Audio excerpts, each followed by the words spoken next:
जय श्री राधे कृष्णा साथियों, मैं वी कृष्णा ज्ञान सारा चैनल में आपका स्वागत करती हूँ। आज बात करते हैं झाड़ू के बारे में। झाड़ू जिसे घर में लक्ष्मी स्वरूप माना जाता है, यानी कि झाड़ू घर की नेगेटिविटी को दूर करने का काम करती है, झाड़ू घर में बरकत लाने का काम करती है।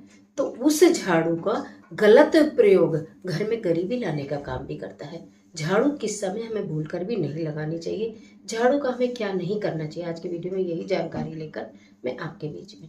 चलिए झटपट वीडियो प्रारंभ कर लेते हैं। बात कर रही हूँ झाड़ू के बारे में। हम सब अच्छी तरह जानते हैं कि झाड़ू को कभी खड़ा नहीं रखा जाता है, झाड़ू को कभी लांगा नहीं जाता, झाड़ू को कभी पैर नहीं मारा जाता, झाड़ू को कभी पटका नहीं जाता, झाड़ू को कभी खुले में रखा नहीं जाता। यानी कि घर की लक्ष्मी की तरह झाड़ू को भी छुपाकर और साफ सफाई से रखा जाता है। अगर झाड़ू हमारे घर की नेगेटिविटी दूर करने का कार्य करती है तो झाड़ू को छुपा के रखने का हमारी ड्यूटी होती है। तो झाड़ू को इस प्रकार हम रखते हैं। लेकिन क्या आप जानते हैं कि ऐसा कौन सा समय है जिस समय अगर हम झाड़ू लगाते हैं अपने घर में तो हमारे घर में से लक्ष्मी चली जाती है, गरीबी आ जाती है। ब्रह्म मुहूर्त में कभी भी झाड़ू नहीं लगानी चाहिए। अगर आप ब्रह्म मुहूर्त में उठते हैं, ब्रह्म मुहूर्त में सारी दैवीय शक्तियां ब्रह्मांड में सक्रिय रूप से विराजमान होती हैं। उस समय घर के मुख्य द्वार पर पानी छिड़का जाता है। उस समय घर के को आपको साफ करना है तो हल्का सा कपड़ा लेकर वाइपर में या किसी चीज में लगाकर उससे थोड़ा थोड़ा साफ कर दिया जाता है घर, और मुख्य द्वार पानी से स्वच्छ किया जाता है। झाड़ू नहीं लगानी चाहिए। प्रदोष काल में झाड़ू नहीं लगानी चाहिए। प्रदोष काल बोलूं तो जब दोनों समय मिल रहे होते हैं, यानी कि बिल्कुल संध्या का जो समय होता है, उस समय भूल कर भी झाड़ू नहीं लगानी चाहिए। उस समय देवी देवता भ्रमण पर होते हैं। जिस घर में झाड़ू लग रही होती है वहां से सब सुख संपत्ति समृद्धि चली जाती है। इसके अलावा जब घर की बेटी विदा हो रही हो या बहू विदा हो रही हो, अपने घर जा रही हो, उसके जाने के तुरंत बाद भूल कर भी झाड़ू नहीं लगानी चाहिए।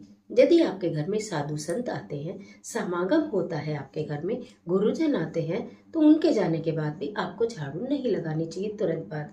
इसके अलावा जब घर के पुरुष नौकरी पर जाते हैं, बच्चे स्कूल जाते हैं पढ़ने के लिए, उसके बाद भी झाड़ू लगाना वर्जित माना गया है। क्यों? यदि जो भी व्यक्ति हमारे घर से किसी विशेष कार्य के लिए जा रहा है, हमारे घर का व्यक्ति, उसके जाते के साथ ही हम घर झाड़ू लगाते हैं तो ये अशुभ संकेत होते हैं, यानी कि हमने उसको सदा के लिए विदा कर दिया, ऐसे संकेत होते हैं। इसलिए झाड़ू इस समय पर नहीं लगानी चाहिए। यदि आपके यहाँ कथा कीर्तन पूजा भागवत कथा कुछ हुई है और उसके बाद बहुत सारा कभी कभी फैल भी जाता है, और तो उस समय एकदम झाड़ू नहीं लगानी चाहिए। आप वहां से कपड़ा उठाइए, वाइपर में कपड़ा लगाइए और कपड़े से सारा सामान एकत्रित कर कर एक तरफ करिए, लेकिन तुरंत फेंकिए भी नहीं। घर के मुख्य द्वार पर भी मत रखिए। उसे उठाइए, सारे कचरे को किसी बैग में डालकर अपने घर के डस्टबिन में रख दीजिए, लेकिन एकदम कूड़ा ना फेंके, एकदम झाड़ू ना लगाए। यदि इन छोटी छोटी बातों का, इन उपयोगी बातों का ध्यान रखते हैं तो हमारे जो मेहनत है उसका फल हमें पूरा प्राप्त होता है। घर की बरकत नहीं जाती, घर की अमीरी नहीं जाती, गरीबी घर में प्रवेश नहीं करती, दरिद्रता घर में प्रवेश नहीं करती। यदि इन छोटी छोटी बातों का प्रत्येक महिला अपने घर में ध्यान रखे तो हम सब महिलाओं को इस बारे में विशेष ध्यान रखना चाहिए कि कहीं हमसे झाड़ू से संबंधित इनमें से कोई गलती हो तो नहीं रही। पुरानी झाड़ू हो जाए, टूटी झाड़ू हो जाए तो उसे शनिवार और अमावस्या के दिन निकालना चाहिए। टूटी हुई झाड़ू को किसी पॉलिथीन में, किसी पेपर के बैग में बंद करके बांध कर तभी आपको डालना चाहिए। ऐसे खुले तोड़कर भी नहीं डालना चाहिए।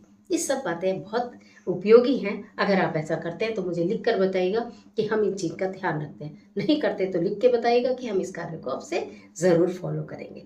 फॉलो करिए, यूज़ करिए, जो भी चीज़ है जो कि माता लक्ष्मी का स्वरूप झाड़ू को सही प्रकार से यूज़ करिए तो निश्चित आपके जीवन में तरक्की होगी। आज के लिए इतना ही, इजाज़त दीजिए। इस तरह की तमाम वीडियोस को देखने के लिए चैनल को सब्सक्राइब करिए, बेल आइकन का बटन प्रेस करिए, जिससे आने वाली वीडियोस का नोटिफिकेशन आपको मिले। अगर ये रेमेडी अच्छी लगती है, यूजफुल है आपके लिए, तो इसको लाइक करना और फ्रेंड्स के साथ शेयर जरूर कर देना। कहीं किसी से कोई गलती हो तो नहीं रही, अगर हो रही होगी तो उसे तुरंत सुधारेगा। कमेंट बॉक्स में अपने इष्ट देव का स्मरण जरूर करिए। ईश्वर आपकी मदद